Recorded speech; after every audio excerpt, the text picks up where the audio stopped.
पाक परस्त हुर्रियत नेताओं को अब सरकारी खर्चे पर सुरक्षा बिल्कुल नहीं मिलेगी। सरकार ने बस अब से थोड़ी देर पहले 5 हुर्रियत नेताओं की सरकारी सुरक्षा वापस लेने का फैसला कर लिया है। इनमें उमर फारूक, अब्दुल गनी भट्ट, बिलाल लोन, शबीर शाह, हाशिम कुरैशी के नाम शामिल हैं। ये सभी अलगाववादी नेता हैं, पाकिस्तान परस्त हैं, भारत विरोधी काम करते हैं, भारत के विरोध में हैं, अलगाववाद की बात करते हैं, आज़ादी की बात करते हैं, भारत से अलग होने की बात करते हैं और सरकारी खर्चे पर पल बढ़ रहे थे। इन लोगों की अब सुरक्षा हटा ली गई है, जिसमें सबसे पहले मीरवाइज उमर फारूक, जो कि भारत विरोधी बयानों के लिए जाने जाते हैं, अब्दुल गनी भट्ट अलगाववादी नेता हैं, हमेशा भारत विरोधी बातें करते हैं। ये वो तमाम अलगाववादी नेता हैं जो हमारे देश में रहते हुए, बिलाल लोन एक अहम नाम है जो हमेशा भारत विरोधी बातें और अलगाववाद की बात करते हैं। हाशिम कुरैशी भी एक नाम है अलगाववादियों में, और शब्बीर शाह को बहुत अच्छी तरह से आप जानते हैं। हमेशा शब्बीर शाह भी उन्हीं हुर्रियत नेताओं में शामिल है जो अलगाववाद की बात करते हैं। तो इन 5 की सुरक्षा हटा ली गई है। तत्काल प्रभाव से इन्हें जो गाड़ियां मिली थी वो भी वापस ले ली गई हैं, इन्हें जो सुरक्षा मिली थी वो भी वापस ले ली गई है। ये कदम है और वो कदम हमले के बाद उठाया गया है। पुलवामा में हुए हमले के बाद भारत सरकार ने एक और कड़ा फैसला लिया है। जम्मू कश्मीर में हुर्रियत नेता जितने भी हैं उनकी सिक्योरिटी जो है उसको तुरंत वापस लेने का फैसला किया गया है। फिलहाल सिर्फ 5 हुर्रियत नेताओं को सरकार की तरफ से सुरक्षा मिली थी, जिनमें मीरवाइज उमर फारूक जो कि हुर्रियत चेयरमैन हैं, और साथ ही साथ प्रोफेसर अब्दुल गनी भट्ट जो कि एक्स चेयरमैन है हुर्रियत कॉन्फ्रेंस के, बिलाल लोन उनको सिक्योरिटी मिली थी, और साथ ही साथ फाजिल हक कुरैशी को 2 पुलिसकर्मी मिले थे सुरक्षा के लिए।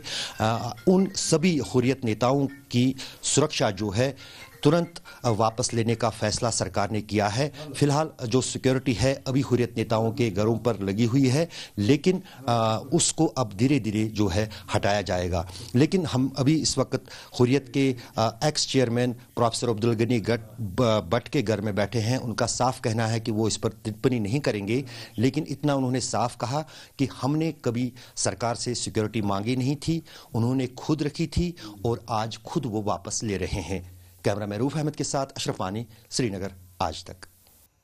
आइए हम इस वक्त आपको सीधे कश्मीर लिए चलते हैं। अशरफ वानी हमारे संवाददाता हमारे साथ जुड़ चुके हैं। ये सिर्फ 5 हैं अशरफ हुर्रियत के नेता, और भी हैं क्या ऐसे जिन पर से ये सारी सुरक्षा, गाड़ियां, सरकारी सुविधाएं सब वापस लेने पर क्या सरकार विचार कर रही है? सही अगर देखें तो जो सुरक्षा दी गई थी इन हुर्रियत लीडरों को वो जम्मू कश्मीर सरकार ने ही दी थी। करीब 10 साल पहले जब वो निशाने पर आए थे मिलिटेंट हमलों के, तो उसके बाद जो है आज चूंकि कल ही संदेश मिला था जब प्रधानमंत्री ने साफ किया था कि ना ही उन जिन लोगों ने इस धमाके को अंजाम दिया है ना ही उनको छोड़ा जाएगा और ना ही उनके सरपरस्तों को। तभी ये आशंकाएं जताई जा रही थी कि हुर्रियत नेताओं को कहीं ना कहीं अलगाववादियों का सरपरस्त देखा जा रहा है, तो उनके खिलाफ शायद कार्रवाई होगी, और वो देखने को मिली।